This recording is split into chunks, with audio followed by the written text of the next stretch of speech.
I'm not the smartest. I'm not the brightest. I may not have all the best information, but I'm going to outwork you, and you would have to kill me to get me to stop chasing my dream. Have you made that decision? You don't need to know a little more. You need to execute a little more. You need to get after it. You need to make some mistakes. Perfection is the lowest possible standard. Quit trying to be perfect. You don't need to know everything. The best people I know in business, they take action when they don't know everything. They learn what they can and they go execute. They make a mess. You need to embrace the mess. Embrace the chaos. You're never going to know everything you think you need to know. That's why my low IQ, and I'm not kidding when I say that, is to some extent an advantage. I don't think about all the stuff I don't need to know. You take action. The Lord has a way when you step into a new space of revealing to you the people, places, resources, and things you need in that space, and you go from there and you go to the next one. Here's the time to act. When the idea is hot and the emotion is strong. That's the time to act.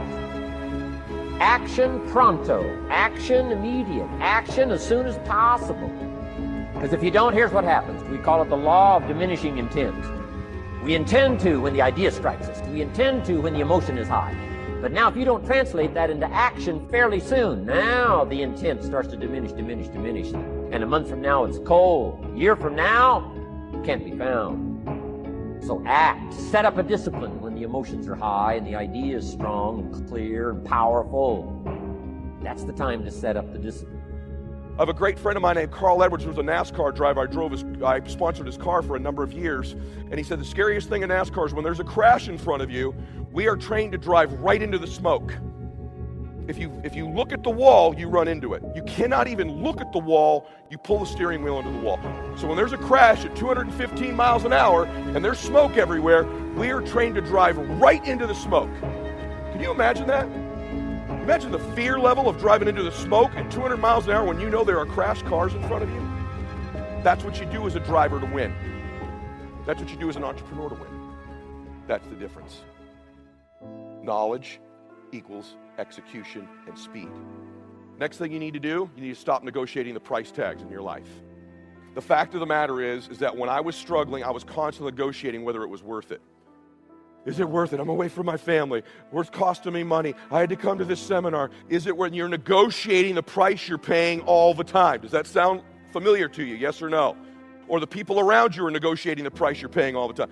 When I was poor and broke, when I would walk into a store, we all relate to this, I didn't look at what I wanted, I looked at price tags, and I flipped them over. What's it cost? What's it cost? What's it cost? What's it cost? I can get that one. When I looked at a menu, what's it cost? What's it cost? I'll get that.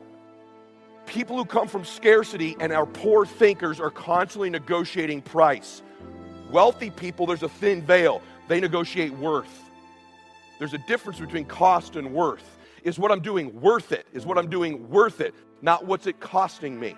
In fact, the price you will pay for not winning is infinitely greater the rest of your life than the price you will ever pay to win. But you're negotiating it too often. You're vacillating. It takes your energy. It strips your focus. For most people, their will to win is for sale. For most people, with enough failure, enough setbacks, enough adversity, you can buy them. They will relent. They will sell their dream. They'll sell their kids. They'll sell their future. This is the truth. You remember I said this to you because you're going to face this moment. There's going to be a point in time in your life where what you know is not enough. And if you're me, when I arrive at those points, I got to find something higher than me to pull me through. And you're going to have to rely on your faith and the decision you've made where you've negotiated the price in advance before it hits. Because for most people, enough of that, they'll relent. Yeah, it just wasn't for me.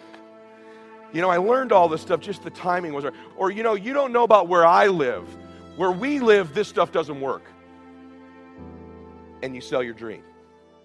And what you do when you do that is you sold your children's future. You've sold your own future. You've relented and you've given in. I want you to think about that. Because when you go, nah, it wasn't for me. No. That's the easy way out. Nah, I decided I'm not going to pay that big a price for my grandkids' future. I've decided I don't want to really retire my parents. I've decided I don't really want to be somebody. I've decided all this stuff I say about who I want to be and what I want and all that other stuff, I kind of want it, contingent on it's not too hard. And that's what most entrepreneurs do. In fact, in a year, of the 500 people here, there will be several hundred of you who have already sold your family down the river. And I say that to you so that you can begin to negotiate the price in advance. I love you. I want you to win. I want to see you prosper. I want to see magic happen for you. And if you don't, while you're at this meeting, all the notes, all the logistics, make a decision that no matter how big the price gets, as long as it's legal, ethical, and moral, I'm going to pay it. I've negotiated in advance. My will to win, my family's dreams, my future is not for sale. It hadn't happened yet, but I'm dressed for it. I'm ready for it. I'm learning about it. I'm ready to do it. I'm ready to walk into it. I'm ready to receive it. I'm getting ready for it right now. When it does happen, I'll already have my stuff. When it does happen, I'll already be in place. In other words, move into the place where the blessing is going to come. Have you ever noticed that whenever depression comes, one of the first things it tries to do is get you to stay in the house? Because the devil knows that in order to get a certain level of blessings, you have to be in a certain place. And he'll do anything he can to get you to be all dressed up, but in the wrong place. It's a dangerous thing to stay too long in a place that you're overdressed. It's all right to be in the lobby as long as you leave. But if you're going to stay in the lobby too long, it will mess things up, because you got to move into the place that you are preparing for. That's why no matter how much I love people, I can't stay in no place that I'm not trying to be. If I'm trying to go to the next level, it doesn't matter where I start. It matters where I finish. And I don't mind you seeing me dressed differently from you as long as you understand I'm on my way. You know, how y'all on the way to the beach, oh, have fun. You going to the pool, have a good time. Yeah, I'm going on over here. Why am I going in this direction? Because he's calling me. He's calling me. You go on wherever you want to go. Do what you want to do. But he's calling me. And when you start getting in the place, you don't fit. You don't fit, but you're there. See, being successful is lonely because you didn't fit where you came from, because you was dressed for where you're going. And you don't fit where you're going because you just left where you came from. And so you got to be prepared to be a misfit if God's going to give you this blessing. If you got to have a strong support system, you can't get this level of blessing because you're too in to be out, but you're too out to be in.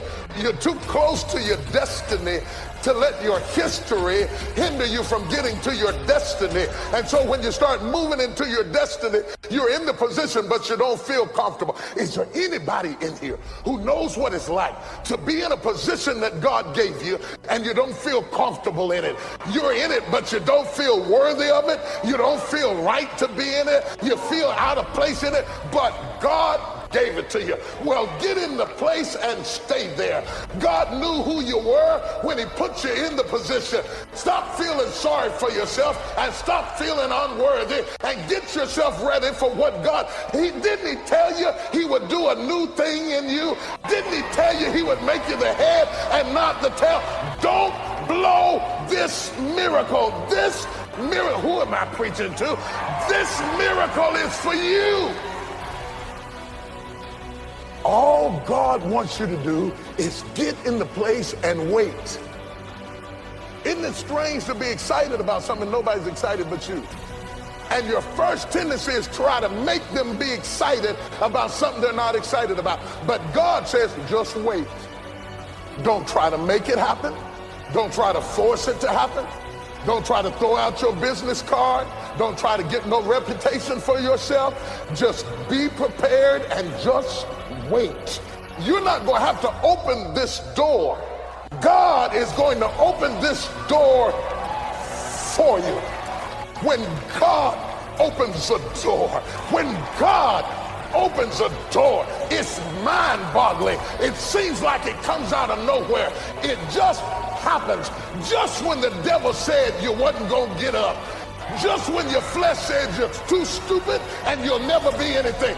God just opens up a door. He said, I set before you an open door. Let me tell you what's good about God opening the door. If you open the door, you have to keep it open. But when God opens a door, he said, doors are open. No man can shut them. Whoever I'm preaching to today, God is getting ready to open up a door for you that is utterly mind-boggling. You won't have to defend it. You won't have to fight for it.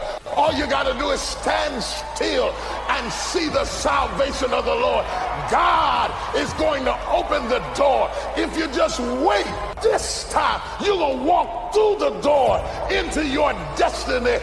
This time you're going to get your breakthrough, and all you got to do is wait